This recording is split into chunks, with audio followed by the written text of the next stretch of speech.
Dipersembahkan oleh, didukung oleh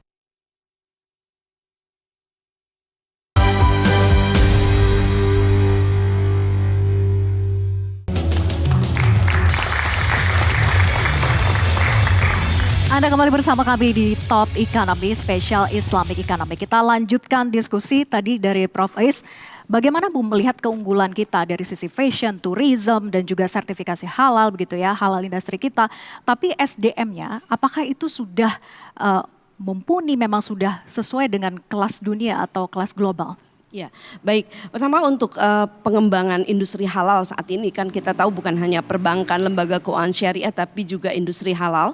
Kita sudah punya Undang-Undang Nomor 33 Tahun 2014 di mana mandatori semua produk-produk yang ada di Indonesia wajib memiliki sertifikasi halal.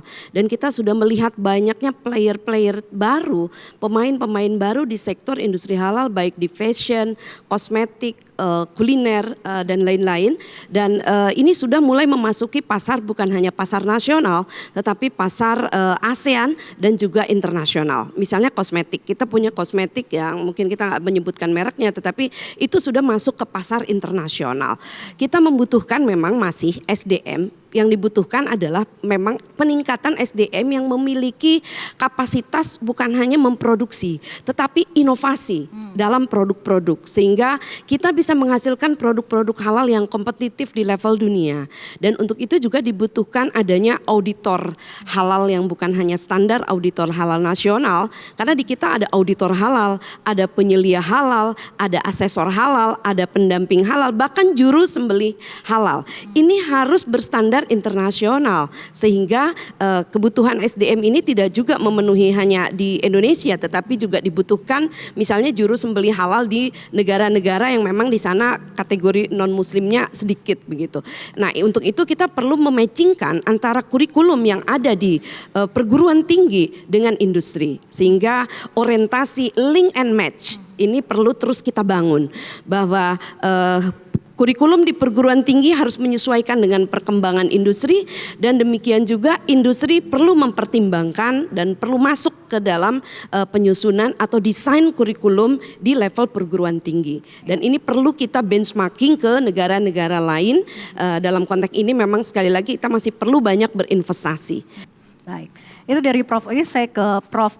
Murniati kemudian. Apa sebetulnya Bu kelebihan SDM syariah Indonesia kita kalau dibandingkan dengan SDM kompetitor seperti Malaysia misalnya? Ya, terima kasih Mbak Vera. Kalau kita lihat dari Indonesia yang tadi sudah disebutkan oleh Prof. Ais, kita memiliki 950 program studi, itu tidak dimiliki oleh Malaysia sebanyak itu ya. Nah 950 program studi ini kalau kita jadikan talent pool, artinya setiap tahun katakan rata-rata kita meluluskan 50 per program studi misalnya, itu luar biasa 5.000 alumni yang siap untuk diserap di lapangan kerja maupun bisnis syariah. Nah, kemudian satu lagi yang kelebihan kita adalah ekosistem yang tadi disebutkan oleh Pak Deden. Ekosistem itu kalau kita sebutkan, saya selalu merujuk kepada ekosistem hexahelix, di mana ada ABG dan MAC, academic, business, and government, and then ada media, ada aggregator and community, kita lengkap banget. Sehingga talent pool kita ketika mereka memerlukan dari sisi pengalaman, kemudian juga ilmu-ilmu serapan, mereka sudah bisa pergi kemana yang mereka harus tuju itu sudah ada di sekitar mereka. Nah kemudian yang ketiga adalah bagaimana ketika Tridharma ini, kita kenal dengan Tridharma pendidikan, ada pendidikan, ada penelitian, ada pemberdayaan masyarakat.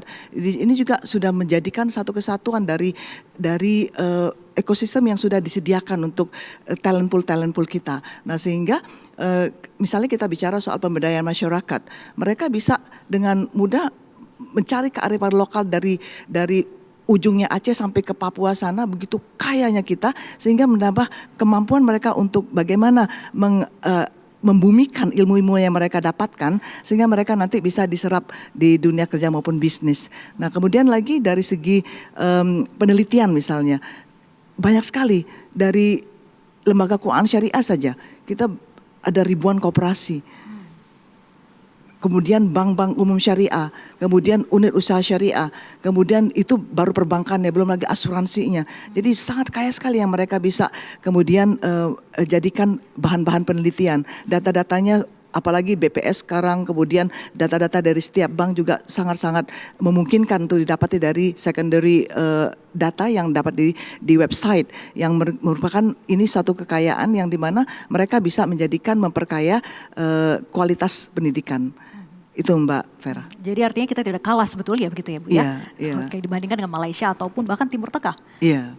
Baik, saya ke Pak Deden kemudian. Pak Deden, untuk mengintegrasikan Pak dari ekonomi syariah dalam ekosistem keuangan konvensional Indonesia, bahkan global, OJK punya strategi ekosistem inklusi atau EPIX gitu ya. Nah seperti apa kemudian praktik di lapangannya? Apakah ini mendorong semua lembaga keuangan untuk punya layanan syariah hingga pelosok atau seperti apa?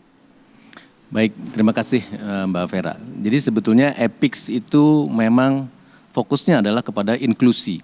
Jadi meningkatkan akses layanan keuangan syariah kepada seluruh masyarakat Indonesia khususnya. Ini tentu tadi juga didorong salah satunya oleh berdasarkan survei yang dilakukan bahwa tingkat inklusi keuangan syariah itu angkanya sekitar 43%. Maaf, tingkat literasi keuangan syariah itu 43%, tapi inklusinya baru 13%. Jadi akses keuangannya gitu ya? Akses keuangannya yang baru 13%. Artinya sudah banyak sebetulnya cukup banyak 43% yang sudah mengerti, tetapi yang sudah akses kepada keuangan syariah baru 13%. Oleh karena itu kita coba dorong akses kepada keuangan syariah ini. Tentunya kita lakukan berbagai cara. Peningkatan akses dilakukan baik dengan ketersediaan layanan secara fisik, misalnya dengan kantor-kantor cabang bank, perusahaan takaful, perusahaan pembiayaan syariah, perusahaan pinjaman syariah, maupun secara digital.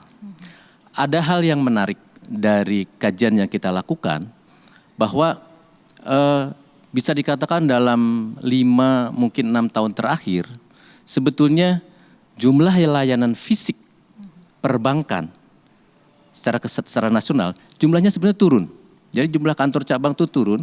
Hal ini sejalan dengan tentunya digitalisasi, sehingga lebih diandalkan akses secara digital. Nah, namun yang menarik bahwa ternyata jumlah kantor cabang bank umum syariah maupun unit usaha syariah, jumlah layanan itu tetap naik.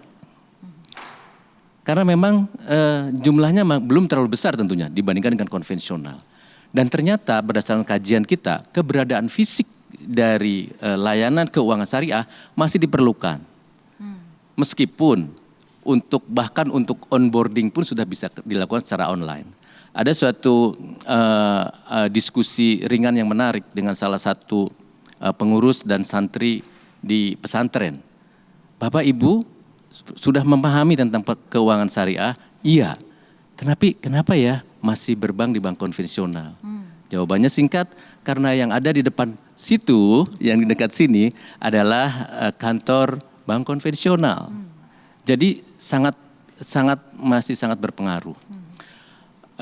Tentu saja tadi di samping layanan fisik ini, kita pun tetap pengembangan layanan secara digital. Modernisasi di seluruh lembaga keuangan syariah kita terus lakukan. Kita terus dorong transformasi digital.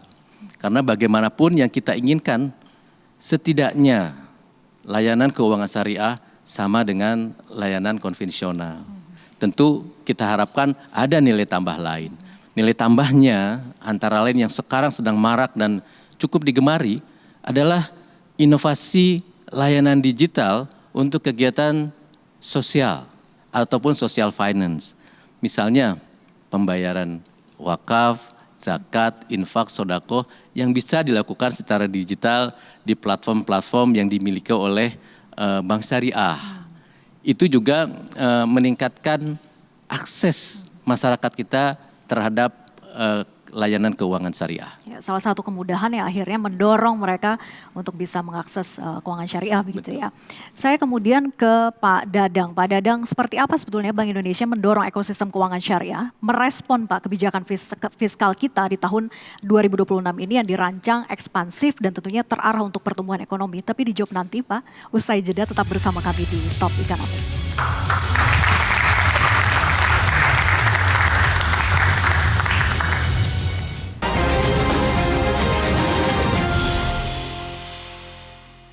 Dipersembahkan oleh, didukung oleh Jelajahi cara baru mendapatkan informasi. Download Metro TV Extend sekarang.